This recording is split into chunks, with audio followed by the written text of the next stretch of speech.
Hello everyone. आज हम polity के लेक्चर्स को स्टार्ट करने जा रहे हैं और पॉलिटी की अगर बात करें तो हम पार्लियामेंट को डिस्कस करेंगे। पार्लियामेंट के मोस्ट इंपॉर्टेंट एमसीक्यूज को डिस्कस करेंगे जो कि बहुत सारे डिफरेंट एग्जाम्स में ये क्वेश्चन रिपीट हो चुके हैं। आपके अगर बात करें एसएससी, सीजीएल, रेलवेज और ग्रुप डी एग्ज़ाम्स की बात करें और उसके साथ साथ जम्मू कश्मीर के कुछ एग्ज़ाम्स में आपको पार्लियामेंट के ऊपर क्वेश्चन जो है पूछे जाते हैं। तो पॉलिटिकल लेक्चर्स आज हम कवर करेंगे। तो ये वीडियो काफ़ी ज़्यादा इंपॉर्टेंट रहने वाला है। इस वीडियो को स्टार्टिंग से लेकर अंत तक ज़रूर देखिएगा। अगर आप फर्स्ट टाइम इस यूट्यूब चैनल पे विजिट कर रहे हैं तो लाइक कीजिए इस वीडियो को और सब्सक्राइब कीजिए हमारे यूट्यूब चैनल को। So let's get started. सबसे पहले हम थोड़े से इंटरेस्टिंग फैक्ट के बारे में पढ़ेंगे जो कि आपके पार्लियामेंट के रिलेटेड है। तो सबसे पहले इंटरेस्टिंग फैक्ट्स की बात करें, जो बिगेस्ट लॉ मेकिंग असेंबली है इंडिया की वो है पार्लियामेंट। और पार्लियामेंट के अंदर आपको क्या क्या चीज़ें देखने को मिलती हैं या क्या क्या आपको देखने को मिलता है। एक होता है प्रेसिडेंट, एक होता है लोकसभा और राज्यसभा। आगे हम अपने आने वाले क्वेश्चंस में इसको डिस्कस करेंगे। पार्लियामेंट्री जो सेटअप की गई है इंडिया के अंदर इज़ लाइक ब्रिटिश, और ये कहाँ पे लोकेटेड है, ये न्यू दिल्ली के अंदर लोकेटेड है। उसके साथ साथ एडविन लुटियंस और हर्बर्ट बेकर, एडविन लुटियंस और हर्बर्ट बेकर जो है आर्किटेक्ट्स हैं जिन्होंने डिज़ाइन किया है मॉडल, पार्लियामेंट का मॉडल जो जिन्होंने डिज़ाइन किया है, इनका दोनों का नाम है एडविन लुटियंस और हर्बर्ट बेकर। और ये इनॉग्रेशन जो की गई पार्लियामेंट बिल्डिंग की was made by the then Indian viceroy. उस समय वाइसराय कौन थे? लॉर्ड इरबन थे उस समय वाइसराय। फिर बात की जाए मेंबर जो है राज्यसभा के were elected directly by the people, लोगों के द्वारा डायरेक्टली इलेक्ट किए जाते हैं। और ड्यूरेशन जो होती है लोकसभा मेंबर की ये कितनी होती है? 5 ईयर, जैसे कि एमपी का टेन्यूर रहता है। और जो मीटिंग होती है लोकसभा की इसको ऑर्गेनाइज किया जाता है एक बार बिटवीन 6 मंथ। और स्पीकर जो होता है वो चेयरपर्सन होता है लोकसभा का। कुछ और फैक्ट की बात करें, प्रेसिडेंट अरेंज कर सकता है जॉइंट मीटिंग दोनों हाउसेस की, जैसे लोकसभा और राज्यसभा। उसके बाद बात करें जो टोटल मेंबर्स हैं लोकसभा के अंदर वो हैं 552, मगर करंटली स्ट्रेंथ की बात करें तो करंट जो स्ट्रेंथ है ये है 545। ये हम बात कर रहे हैं लोकसभा की। फिर पार्लियामेंट की बात करें तो पार्लियामेंट 2 हाउसेस में डिवाइडेड है।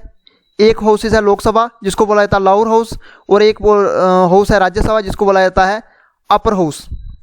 अगर हम बात करें तो पार्लियामेंट को फाउंड किया गया था 26 जनवरी 1950 के दौरान। और हाउसेस की बात करें तो council of state upper house है और हाउस ऑफ पीपल जो है लोअर हाउस है। और सीट्स की बात करें 788, जिसमें 245 जो मेंबर हैं वो राज्यसभा के होंगे और 543 जो होंगे वो लोकसभा के होंगे। स्पीकर की बात करें तो स्पीकर होगा लोकसभा का। करंट की बात करें तो करंट में स्पीकर है श्री ओम बिरला जो कि बीजेपी की हैं। और 19 जून 2019 से लगातार जो है स्पीकर की पोस्ट पे बने हुए हैं। लोकसभा का जो नेक्स्ट इलेक्शन होगा, यानी कि ये इलेक्शन होगा आपका मई 2024 को, यानी कि 2019 को इलेक्शन हुआ था, फिर 5 साल के बाद इलेक्शन 2024 में होगा। डिप्टी चेयरमैन की बात करें राज्यसभा की तो हरिवंश नारायण सिंह ये डिप्टी चेयरमैन है, ये जेडीयू के हैं, ये 14 सितंबर 2020 से इस पोस्ट पे हैं। और लीडर जो है अपोजिशन राज्यसभा की बात करें तो अभी भी कोई भी पर्सन जहाँ पे अपोजिशन में लीडर नहीं है, ये वैकेंट है। और ये 1 अक्टूबर 2022 से ये वैकेंट है। ठीक है, तो ये कुछ एक फैक्ट्स हैं जिसको हमने डिस्कस किया है। अब आपके लिए इंपॉर्टेंट है, आप साथ साथ में कमेंट जरूर करते जाइएगा। अब हम क्वेश्चंस को डिस्कस करेंगे। सबसे पहला क्वेश्चन जो रहेगा इसमें से कौन सा जो है करेक्ट स्टेटमेंट है अगर बात करें राज्यसभा की। सो ऑप्शन है आपके पास, it is not a subject to dissolution. Secondly बात करें it has a term of 5 year. उसके बाद बात करें 1/3 of its member retire after every 2 years. और उसके बाद बात करें its member shall not be less than 20 years of age. तो इसमें जो आपके अल्टरनेटिव ऑप्शंस हैं इसमें से आपने बताना है कौन कौन से करेक्ट हैं। ठीक है, तो इसमें क्या क्या आंसर रहेगा आप साथ साथ में जरूर बताते जाइएगा। सो आंसर जहाँ पे मैं बताना चाहूँगा आपको, जहाँ पे ऑप्शन बनेगा सी। सबसे पहले हम बात करें कभी भी अगर आप बात करें तो राज्यसभा कभी भी डिसॉल्व नहीं हो सकता है, इसका आंसर ये बनता है ऑप्शन फर्स्ट का। उसके बाद 1/3 जो मेंबर्स होते हैं ये हर 2 साल के बाद रिटायर होते हैं। ठीक है, तो हर 2 साल के बाद 1/3 जो मेंबर्स होते हैं ये रिटायर होते हैं राज्यसभा से। और it has a term of 5 year, 5 year term नहीं होता है राज्यसभा का, जो टर्म रहता है वो रहता है 6 year. Its member shall not be less than 25 years of age. तो यानी कि जो राज्यसभा के जो मेंबर्स होते हैं उनकी जो एज रहती है वो 30 ईयर रहती है, नॉट 25 ईयर। तो जहाँ पे आपको इसको करेक्ट कर सकते हैं। सो इसमें आप देख सकते हैं जितने भी इंपॉर्टेंट पॉइंट्स हैं तो सारे के हमने डिस्कस कर लिए। सो ऑप्शन बनेगा सी आपका फर्स्ट एंड थर्ड।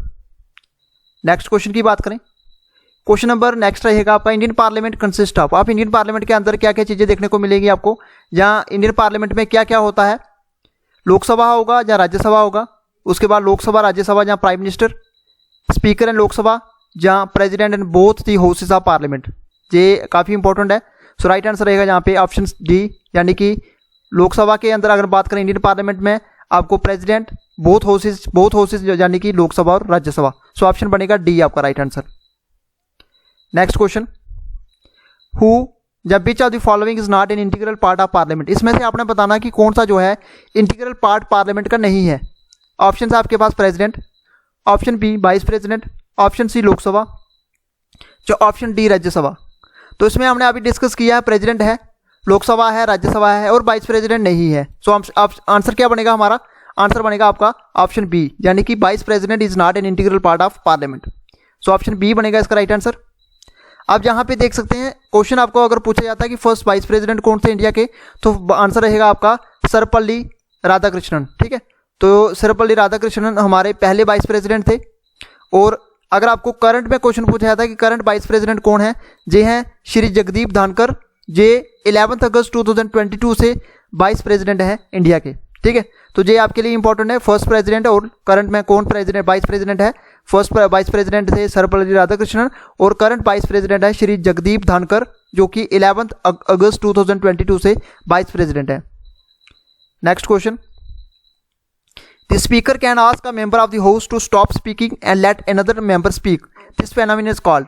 ठीक है, अब जहाँ पे क्या होता है, स्पीकर एक मेंबर को बोलता है आप बोलना बंद कीजिए, स्टॉप स्पीकिंग, और दूसरे मेंबर को बोलने के लिए कहता है। और इस फेनोमेना को क्या बोलते हैं, क्या इस फेनोमेना को डेकोरम बोलते हैं, क्या इस फेनोमेना को क्रॉसिंग द फ्लोर बोलते हैं, इंटरपेलेशन बोलते हैं, या option D जील्डिंग the floor.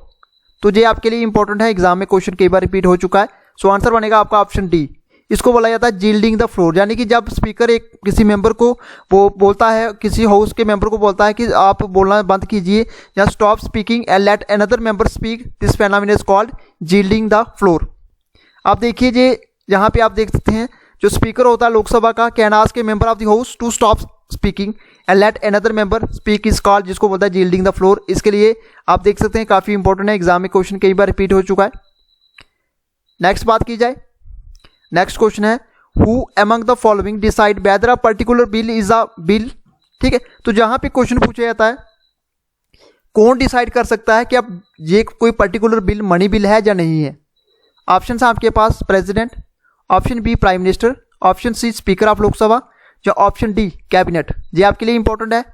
So answer रहेगा आपका ऑप्शन सी स्पीकर। देखिए जी स्पीकर जो है डिसाइड करता है whether a particular bill is a money bill और नॉट। ठीक है, सो ऑप्शन बनेगा आपका C, option C is the right answer. आप कुछ यहाँ पे देख सकते हैं, फर्स्ट स्पीकर थे लोकसभा के गणेश वासुदेव मावलंकर। ठीक है, ये आपके लिए इंपॉर्टेंट है, फर्स्ट स्पीकर थे लोकसभा के गणेश वासुदेव मावलंकर। और अगर बात करें करंट स्पीकर कौन है, करंट में स्पीकर हैं श्री ओम बिरला। श्री ओम बिरला जो है अभी करंट के स्पीकर हैं लोकसभा के। तो आपके लिए इंपॉर्टेंट है फर्स्ट स्पीकर और करंट के स्पीकर। ठीक है, तो साथ साथ में करंट को भी हम डिस्कस कर रहे हैं, जो कि आपके एग्जाम पॉइंट ऑफ व्यू से इंपॉर्टेंट है। Next question, money bill has been defined by the constitution under article. अब मनी बिल के बारे में आपने डिस्कस किया कि मनी बिल कोई पर्टिकुलर बिल मनी बिल है या नहीं है, उसको डिसाइड किया जाता है स्पीकर के द्वारा। अब जहाँ पे क्वेश्चन पूछा जाता है कि कॉन्स्टिट्यूशन के कौन से आर्टिकल में मनी बिल के बारे में बताया गया है। ऑप्शन है आपके पास A 109, option B 110, option C 111, या option D both B and C. ये काफ़ी इंपॉर्टेंट है। सो आंसर बनेगा आपका ऑप्शन बी, यानी कि कॉन्स्टिट्यूशन के आर्टिकल 110 की बात करें तो वहाँ पे मनी बिल के बारे में मेंशन किया गया है। ठीक है, तो ये आपके लिए इंपॉर्टेंट है, ऑप्शन बनेगा आपका बी बनेगा। ठीक है, तो 110 आर्टिकल में मनी बिल के बारे में डिटेल में वहाँ पे बताया गया है।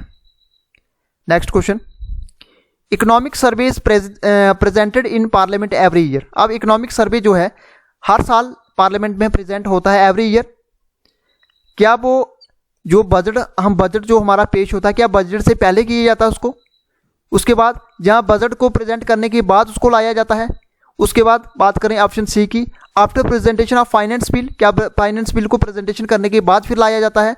और option D, and has no relation with presentation of the budget, क्या इसका कोई भी रिलेशन प्रेजेंटेशन ऑफ बजट से नहीं है।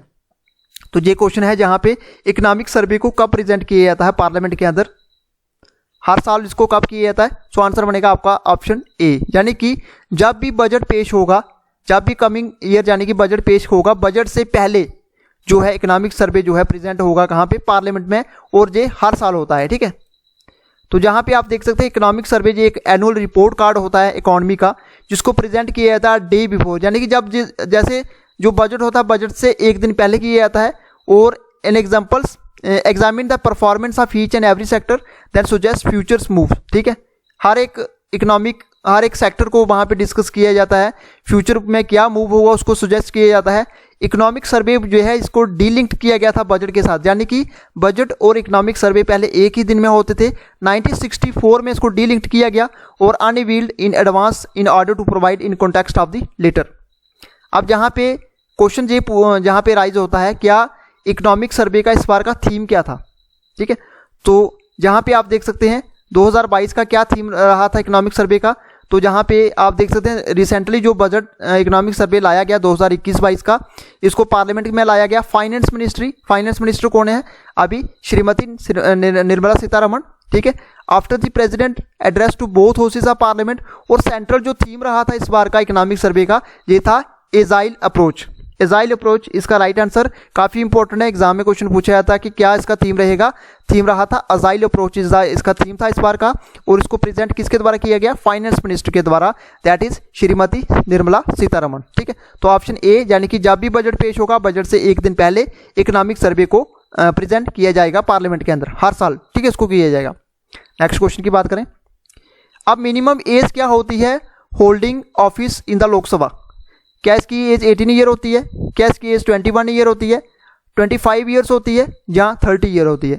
जब भी आपको लोकसभा के ऊपर क्वेश्चन पूछा जाता है इसकी एज के ऊपर, जहाँ आपको लेजिस्लेटिव असेंबली के एज के ऊपर क्वेश्चन पूछा जाता है, तो आपको क्या मार्क करना है, आपको मार्क करना है 25 ईयर। ठीक है, एक एमएलए, अगर हम बात करें कि एमएलए एक एमएलए या एमपी बनने के लिए आपकी एज 25 होना जरूरी है। ठीक है, कितनी होगी, 25 ईयर। तो जहां पे आप इसको मार्क कर सकते हैं 25 ईयर, इसका राइट आंसर रहेगा 25 ईयर। ठीक है, अगर कोई लेजिस्लेटिव असेंबली का जो कोई एमएलए कंटेस्ट करता है, जहां इलेक्शंस में कंटेस्ट करता है, तो उसकी एज होगी 25 ईयर।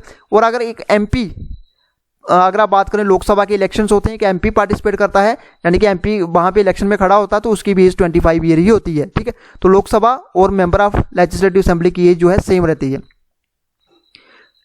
और इसमें बात की जाए any person to hold the office in Lok Sabha must be, मगर उसकी एज कितनी होनी चाहिए, मिनिमम उसकी 25 ईयर होनी चाहिए। मैक्सिमम का कॉन्स्टिट्यूशन के अंदर प्रोविजन नहीं है, मिनिमम उसकी एज कितनी होनी चाहिए, 25 ईयर।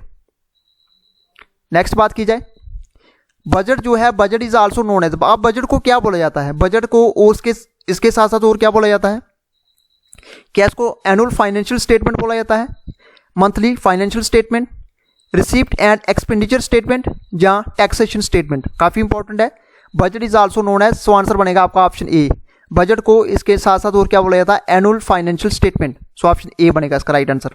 ठीक है, budget is the annual financial statement provided किया जाता है किसके द्वारा, फाइनेंस मिनिस्ट्री, कहां पे, पार्लियामेंट के अंदर।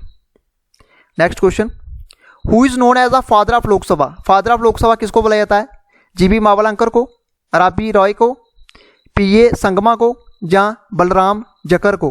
ठीक है, सो ऑप्शन क्या बनेगा, इसका राइट आंसर बनेगा ऑप्शन ए, जीबी मावलंकर। ठीक है, G B Mavalankar is the right answer. So G B Mavalankar is known as the father of Lok Sabha. Next बात की जाए, which of the following appointment is not made by the president of India. ये काफी confusing questions होते हैं, exam में पूछे जाते हैं। इसमें से आपको 4 ऑप्शन दिए जाएंगे, इसमें से बताया जाएगा, पूछा जाएगा जहां पे कौन सी जो अपॉइंटमेंट है वो प्रेसिडेंट के द्वारा नहीं की जाती है। सो ऑप्शन है आपके पास, चीफ ऑफ द आर्मी बिल्कुल प्रेसिडेंट के द्वारा की जाती है। स्पीकर ऑफ लोकसभा, इसके बारे में बाद में डिस्कस करेंगे। चीफ जस्टिस ऑफ इंडिया, बिल्कुल चीफ जस्टिस ऑफ इंडिया जो होता है उसको प्रेसिडेंट के द्वारा ही अपॉइंट किया जाता है। और चीफ ऑफ द एयरफोर्स, बिल्कुल एयरफोर्स के जो चीफ होते हैं ये भी राष्ट्रपति के द्वारा ही अपॉइंट किए जाते हैं। और जहां पे जो स्पीकर होता है लोकसभा का, इसकी अपॉइंटमेंट प्रेसिडेंट के द्वारा नहीं की जाती। तो ऑप्शन क्या बनेगा, ऑप्शन बनेगा आपका बी, स्पीकर जो होता है लोकसभा का is not appointed by the president of India. अब जहाँ पे क्वेश्चन तो आपने जहाँ पे आपसे क्लियर हो गया कि स्पीकर जो है लोकसभा का उसकी जो अपॉइंटमेंट है प्रेसिडेंट के द्वारा नहीं की जाती। अब जो है स्पीकर जो है ये कैसे इलेक्ट होता है, तो स्पीकर जो स्पीकर होता है वो कैसे इलेक्ट होता है, जो स्पीकर होता है इसको इलेक्ट किया जाता है पहली जो मीटिंग होती है ना लोकसभा की तब, following the general election. Serving इसका जो टेन्यूर रहता है 5 ईयर, जैसे एक लोकसभा की मेंबर की टेन्यूर रहता है 5 ईयर, और इसको चूज किया जाता है या इसको इलेक्ट किया जाता है amongst the member of the Lok Sabha, ठीक है, लोकसभा के मेंबर में जो होगा उसमें से इलेक्ट किया जाएगा, and is by convention a member of the ruling party और अलायंस, ठीक है। तो कोई भी रूलिंग पार्टी जो होगी वो उसी में से एक बनेगा जिसको बोला जाता है स्पीकर ऑफ लोकसभा, और ये उन्हीं लोगों के द्वारा चुना जाता है जैसे लोकसभा के मेंबर होते हैं उन्हीं के द्वारा इसको चुना जाता है। सो ये क्लियर हो गया आपका, ऑप्शन बी बनेगा इसका राइट आंसर, यानी कि ये अपॉइंटमेंट जो है प्रेसिडेंट के द्वारा नहीं की जाती है। नेक्स्ट क्वेश्चन, अब मिनिमम एज क्या रहती है एक राज्यसभा का मेंबर बनने के लिए, मिनिमम एज कितनी होनी चाहिए, 18 ईयर होनी चाहिए, 25 ईयर, 21 ईयर या 30 ईयर। काफी इंपॉर्टेंट है, एग्जाम में क्वेश्चन कई बार रिपीट हो चुका है। सो आंसर बनेगा आपका 30 ईयर, ठीक है। तो मिनिमम एज जो है राज्यसभा के मेंबर की वो होनी चाहिए 30 ईयर। अगर आपको लोकसभा का मेंबर बनना है तो आपकी एज कितनी होनी चाहिए, 25 ईयर, ठीक है। ये क्लियर हो गया जहां से, तो मेंबर बनने के लिए राज्यसभा का मेंबर बनने के लिए आपकी एज कितनी होनी चाहिए, 30 ईयर। आपका टेन्यूर कितना रहेगा, 6 ईयर, ठीक है, 6 ईयर टेन्यूर रहेगा। आप किसके मेंबर हैं, राज्यसभा के मेंबर हैं, ठीक है। नेक्स्ट क्वेश्चन, अब ड्यूरेशन क्या रहती है एक राज्यसभा के मेंबर की, ये आपके ऑलरेडी मैंने आपको डिस्कस करके जहां पे बता दिया है, आप साथ साथ में जरूर कमेंट करते जाइएगा। What is duration of term of the member of Rajya Sabha. So answer बनेगा आपका ऑप्शन सी, 6 ईयर। अभी मैंने डिस्कस किया है, अगर लोकसभा का मेंबर होगा तो उसका कितना टाइम रहेगा, उसका टेन्यूर कितना रहेगा, वो रहेगा 5 ईयर, और राज्यसभा को कितना होगा, 6 ईयर, ठीक है। तो 6 ईयर यहाँ पे आप देख सकते हैं। नेक्स्ट बात की जाए, who is the speaker of Lok Sabha in present time. अभी क्वेश्चन हमने अभी डिस्कस किया है, आप जरूर साथ साथ में कमेंट करते जाइएगा। करंट में स्पीकर कौन है लोकसभा के, वो स्पीकर हैं, अभी करंट में हमने डिस्कस किया श्री ओम बिरला जो है करंट स्पीकर हैं लोकसभा के, ठीक है। तो लोकसभा के करंट में स्पीकर कौन है, श्री ओम बिरला। नेक्स्ट क्वेश्चन, पहली वुमेन कौन थी, पहली वुमेन स्पीकर कौन थी लोकसभा की। ऑप्शन है आपके पास Sheila Dikshit, option B Ambika Soni, option C Meira Kumar, या option D Renuka Chowdhury. So क्या रहेगा इसका राइट आंसर रहेगा यहाँ पे ऑप्शन सी, मीरा कुमार जो थी पहली फर्स्ट वीमेन स्पीकर थी लोकसभा की, ठीक है। तो अगर फर्स्ट वीमेन स्पीकर के ऊपर क्वेश्चन पूछा जाता है सो आंसर बनेगा आपका मीरा कुमार, ठीक है। अगर आपको क्वेश्चन पूछा जाता है पहला लोकसभा का स्पीकर कौन था, जीवी मावलंकर, ठीक है। इस तरीके से अगर आपको करंट में स्पीकर पूछा जाता है, करंट में स्पीकर कौन है, आप साथ साथ में जरूर कमेंट करते जाइएगा। करंट में अभी कौन स्पीकर है लोकसभा के, तो श्री ओम बिरला जो है करंट के लोकसभा के स्पीकर हैं। Next question, how many nominated member are there in Rajya Sabha. अब राज्यसभा के अंदर जो नॉमिनेटेड मेंबर्स होते हैं राष्ट्रपति के द्वारा वो कितने किए जाते हैं, 10, 11, 12 या 15। काफी इंपॉर्टेंट है, राइट आंसर रहेगा यहाँ पे 12 मेंबर्स, ठीक है, 12 मेंबर। ऑप्शन सी बनेगा राइट आंसर। 12 मेंबर जो है राज्यसभा में राष्ट्रपति के द्वारा नॉमिनेट किए जाते हैं, सो आंसर बनेगा आपका option C. Next question, maximum how many times the parliament has to meet in a year. अब मैक्सिमम टाइम कितना रहता है पार्लियामेंट का, जो एक साल में कितनी बार पार्लियामेंट जो है इसका टेन्यूर रहता है, मैक्सिमम टाइम कितनी बार इनकी मीटिंग होती है साल के अंदर। वंस एक ही बार होती है, ट्वाइस 2 बार होती है, थ्राइस या 3 बार होती है, या 4 टाइम 4 बार होती है। सो आंसर क्या बनेगा ऑप्शन बी, ट्वाइस। यानी कि एक साल में जो मीटिंग होगी पार्लियामेंट के अंदर, पार्लियामेंट जो है मैक्सिमम जो नंबर ऑफ टाइम रहेगा वो रहेगा 2 टाइम। नेक्स्ट क्वेश्चन, ये आपके लिए होमवर्क जहां पे मैंने मेंशन किया, होमवर्क क्वेश्चन आपके लिए, आप ये 4 क्वेश्चन मैं आपको जहां पे दूंगा, आप साथ साथ में जरूर कमेंट करते जाइएगा। तो ये आपके लिए होमवर्क है। पहला क्वेश्चन आपके लिए, what is the name of Indian parliament, Indian parliament का क्या नेम है। सेकेंडली क्वेश्चन जहां पे पूछा गया है, एक्स ऑफिशियो जो चेयरमैन होता है राज्यसभा का, ये कौन है, ठीक है। तो जहां पे एक्स ऑफिशियो चेयरमैन कौन है राज्यसभा के। थर्ड क्वेश्चन है, काउंसिल ऑफ स्टेट का दूसरा नाम क्या है। और फोर्थ क्वेश्चन जो है, लोकसभा का दूसरा नाम क्या है, what is another name of Lok Sabha and what is another name of council of states. ये आपके लिए 4 क्वेश्चन जो हैं, ये आपके लिए होमवर्क क्वेश्चन हैं, ये आप मुझे कमेंट बॉक्स में जरूर बताते जाइएगा इसका राइट आंसर क्या है। तो ये था फ्रेंड्स आज का हमारा वीडियो इंडियन पार्लियामेंट के रिलेटेड, जितने भी इंपॉर्टेंट क्वेश्चन थे उसके साथ साथ उसकी एक्सप्लेनेशन थी वो हमने डिस्कस किया इस वीडियो के अंदर।